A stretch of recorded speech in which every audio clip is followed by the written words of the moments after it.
This is Lorraine Cohen talking about overwhelm. Who hasn't felt overwhelmed from time to time?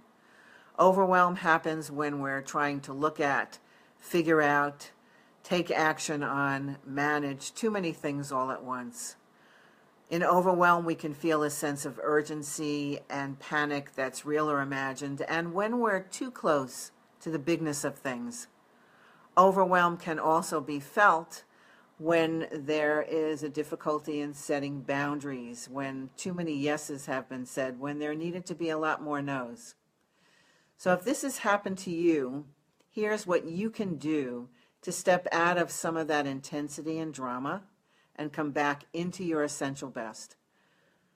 We always come back to the breath because using breath deliberately is a way to come back to a place of calm, to come back into your body.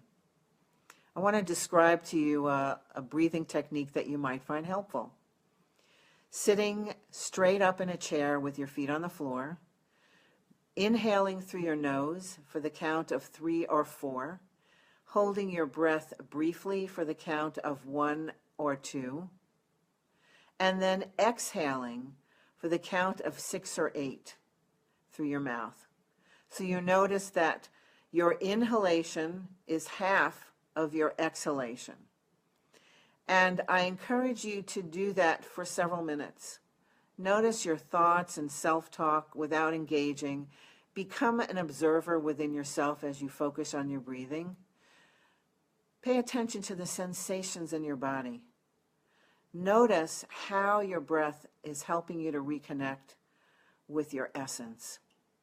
Acknowledge that you're feeling overwhelmed and give yourself permission to take a pause. Then choose to do something positive or self-nurturing. Take a walk, run an errand, meditate, meet a friend for lunch, play some music, put some distance on whatever it is that's been feeling too big so that you can return a little bit later with fresh eyes to be able to look at the situation with renewed energy. And then chunk it down. Whatever feels too big, break it down into smaller pieces. There's something much more powerful when we can look at a situation, having broken it down into bite-sized pieces, if you will, that can be very enlivening. It shows us what's possible, that we can begin to move on quickly. Small steps lead to big leaps and great successes. And one other thing that I would like to leave you with is, I have found that when people's self-care is depleted, the tendency to overreact, to create more drama, and feel overwhelmed intensifies. So use that as a cue to ask yourself, have you been taking really good care of yourself? Are your energies feeling depleted? Have you been eating well, sleeping well? Have you been taking enough breaks when you need to take a pause?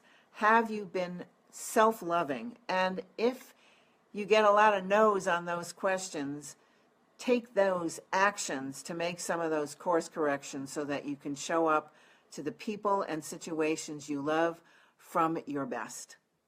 So I hope that's helpful for you. Have a terrific day.